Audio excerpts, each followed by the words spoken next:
कार्यक्रम रहेको छ।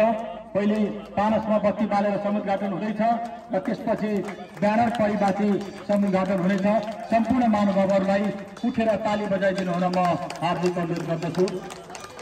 यो हाम्रो आजको यो बाहिरको कार्यक्रम अथवा यो औपचारिक कार्यक्रमको समुद्घाटन यहाँबाट भइरहेको छ भने जब हामी यो औपचारिक कार्यक्रमलाई समापन गर्छौँ त्यसपछि गुरुवरहरूबाट भित्र भागवत वाचन गरेर समुद्घाटन गर्ने कुरा पनि म यहाँहरूमा विनम्रताका साथ अनुरोध गर्दछु।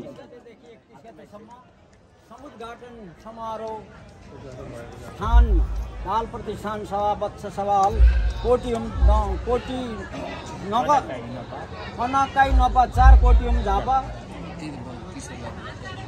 आयोजक बाल प्रतिष्ठान सप्ताह पुराण महायज्ञ पुराण आयोजक समिति वत्स भवन कनकाई 4 कोटियम झापा नेपाल। धन्यवाद।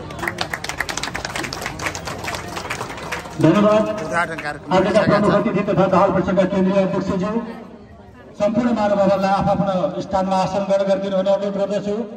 किशोर दाहालज्यू कहाँ हुनुहुन्छ? एकैछिन अगाडि स्टेजमा आइदिनु हुन अनुरोध गर्दछु। किशोर दाहालज्यू,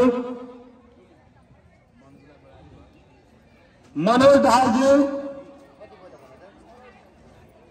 मनोज